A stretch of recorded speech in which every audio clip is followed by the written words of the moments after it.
I would like to welcome to you the Truett Area Crime Watch in our White Rock East neighborhood to my second interview of persons that are connected or appropriate to what is in the future of the community until we are at the point of having public meetings again.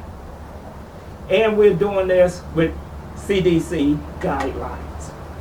We're outdoors as well as masked.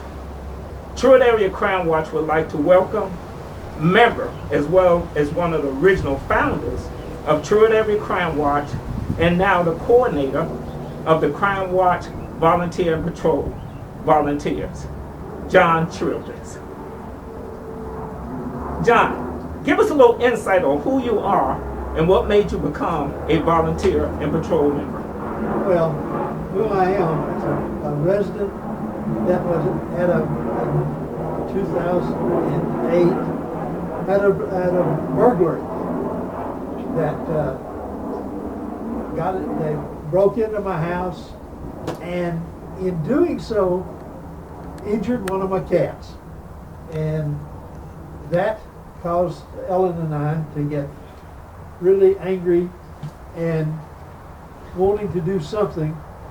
And about the same time the Truett Area Crime Watch was refounded by a small group, and we got involved with that. Shortly afterwards, I don't even remember now how I got involved, how I found out about it, but we found out there was a program called Volunteers in Patrol. It had never been used over here. It had been primarily used in the areas of the Northeast substation that had homeowners associations, and was used through the Crime Watch and the Homeowners Association because they could have identity of all the people in the area and able to contact. So I got involved and I took the training, and then found out we didn't have any VIP over here.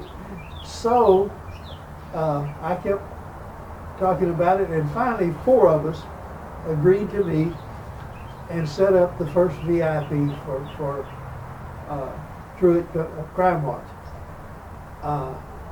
Unfortunately, I'm the only one of those 4 left.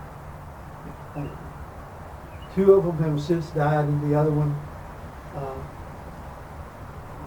is no longer physically able to do patrol. But we got involved, and we decided that in doing a VIP, we needed to expand beyond what they teach you in the VIP patrol training, even though back then it was much more extensive than it is now. But we decided that, yes, we wanted to be the eyes and ears of the police to the extent that we could, but we also wanted to take a look at how can we use other city agencies to make our community safer and better. For members that are considering becoming a VIP in our Crime Watch area, give them an idea of what to expect when they go to class for their training. Well, their training is going to be strictly by video now. It's a Zoom thing, and there is no, you won't have any in-person training anymore. They will be given about 3 hours of training on how VIP relates to the police department, the do's and don'ts of being a VIP member, mainly that you're eyes and ears, but you're non-contact. You do not want to have any contact. If you see something that you need to report to the police, you're carrying a cell phone, you contact the police, but you do not attempt to intervene. You are strictly a contact and a way to contact the police. You're given. Go ahead. We are asking members who complete the training to be introduced to you as our coordinator. Once they are introduced, what do you show them? Give us a walkthrough of what it would be like. Well, as I said, we have expanded what we do. So what we ask is that, and I should have said, we always work in pairs. You never do a VIP on just one person. It's always done in pairs. So we ask them to first do a ride around with me, or under better circumstances with Gus Garcia or Ellen, and let us show you what our area is. We have the largest crime watch in geographic area of any crime watch in the city. And so therefore, we need to show you the borders. We operate from Buckner Boulevard on the west, all the way past La Prada to Eastfield College on the east. We go from Oates Drive on the north to Park Vista on the south. I don't remember exactly, but it seems to me like there's something like 20,000 houses in our crime watch. That's not people, that's houses. So it takes a while. We ask that you try to do at least one tour a month. We know that under the circumstances now it's hard because we try to be careful. The ideal thing is to have two people from the same house go take the training and do the patrol together. But not necessarily. But anyway, if we go, when you get through the training, we're going to have you ride with me. We're going to explain how we also involve code. And so we're looking for code violations that we can report. We're looking for houses that may be vacant that we need to keep an eye on, both for code and for the police. We've had some problems with people crashing in vacant houses in the neighborhood, and not only does it present a danger to the neighborhood, they destroy the house. So our problem is our program is much more intensive than, say, just the basics that was originally established. But it's worked. We have made this community, people who have lived here for 15 or 20 years recognize how it has changed, how parts of our community have changed since we began this program, the Crime Watch and the VIP together. That the houses have cleaned up, crime has gone down. We have one of the safest areas in the city now, and it's due to, in large part, to the work of the Crime Watch in a combination with VIP. Do you feel that Crime Watch members has a responsibility to address public safety in their neighborhood that they live in? Is volunteer in patrol a good way to address it? Absolutely it is, and yes I do. I believe that if we don't care about our neighborhood, then you can damn sure bet the police won't care either.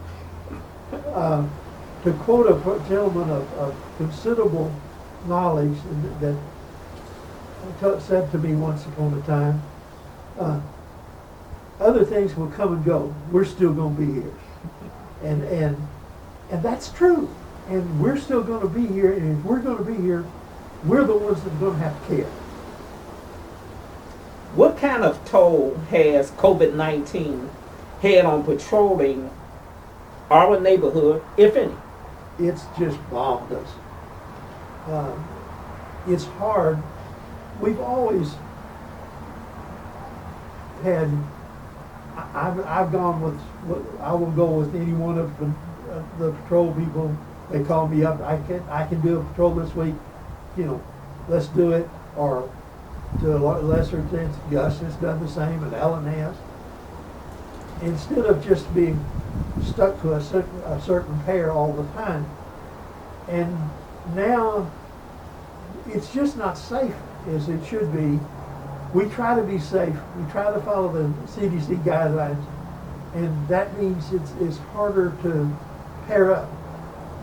So we've greatly reduced our number of people that are actively involved, but we're going to get through this, and we're going to go back to having an active patrol. Would you happen to have the VIP information for the next class, which I believe is in March? Let me see if I have it here. I have some things. Let me see what it says. Yes, here it is. No, this is the old one.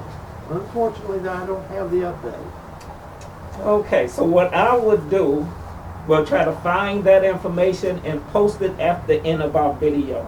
Very good. I know it's in March but the one I've unfortunately copied off was the February one that they changed. In closing, any last comments or thoughts you would like to make to our community, or to anyone that you think is hesitant about becoming a volunteer in patrol? Yeah, I don't know of a service that you can be to the community that has more value. You're offering a small amount of your time, a little gasoline.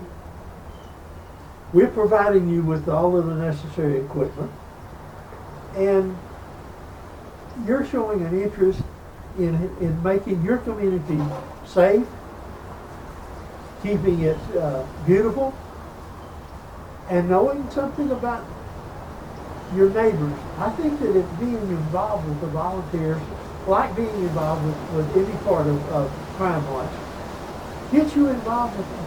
You get to care more, and you're going to be involved in other ways besides just the VIP, because your interest has been with it. You're going to be more politically active, and you're going to be willing to work with the people like Desi here who are devoted their time and efforts to this program, and you're going to find out that it makes you feel good. We would like to thank Truett Area Crime Watch member, VIP Coordinator John Childress.